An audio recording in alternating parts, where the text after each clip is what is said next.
শিলিগুড়ি থেকে কুম্ভমেলায় যাওয়ার পথে মর্মান্তিক সড়ক দুর্ঘটনায় প্রাণ হারালেন এক পুণ্যার্থী। আহত অন্তত ১৩ জন। ঘটনাটি ঘটেছে সোমবার সকাল ৬টা নাগাদ শিলিগুড়ির নকশালবাড়ি থানার সাতভাইয়া এলাকায়।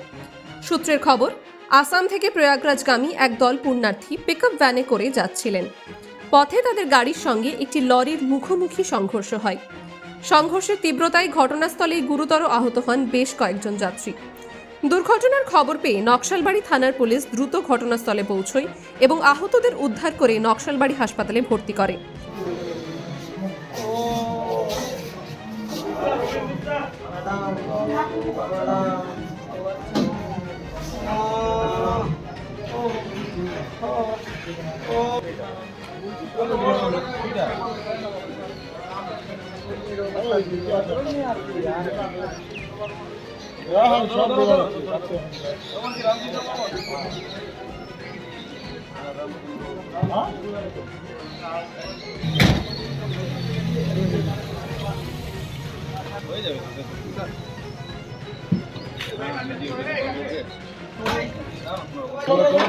আমি এটা বাড়াই নিব, চলো ধরো না রে, হাত উঠাও না, ধরো না রে।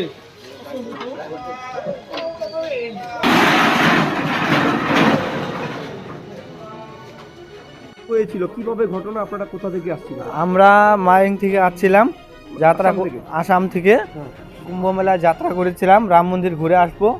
রাস্তাতে হঠাৎ এরকম অ্যাক্সিডেন্ট হয়ে গেছে। কিভাবে অ্যাক্সিডেন্ট? ওটা গাড়ির সাথে হয়েছে, বেলে গাড়িয়ে মানে খুন্দা মেরে দিয়েছে। আপনাদের গাড়ি যে মেরে দিয়েছে?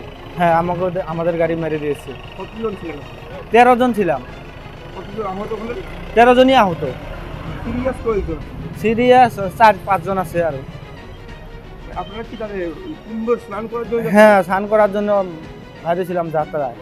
এখানে নকশালবাড়ি অ্যাক্সিডেন্ট হলো? হ্যাঁ, সকাল সকাল অ্যাক্সিডেন্ট। কীভাবে অ্যাক্সিডেন্ট হলো এটা জানি না, আমি ভিতরে বসছিলাম, কিন্তু সবাই আহত। আমি একটু খালি ভালো আছি, আর সব আহত হয়ে গেছে। কি গাড়ি ছিল আপনাদের? বুলোরো পিকআপ। কি নাম আপনার? আমার নাম প্রদীপ ক্ষত্রিয়। আপনি কোথা থেকে আসছেন? আমি মাইন থেকে আসছি। বাকিগুলো সবাই সব এক জায়গারই। তবে তাদের মধ্যে কয়েকজনের অবস্থা আশঙ্কাজনক হওয়ায় তাদের উত্তরবঙ্গ মেডিকেল কলেজ ও হাসপাতালে স্থানান্তরিত করা হয়। দুর্ঘটনায় এক পুণ্যার্থীর মৃত্যু হয়েছে।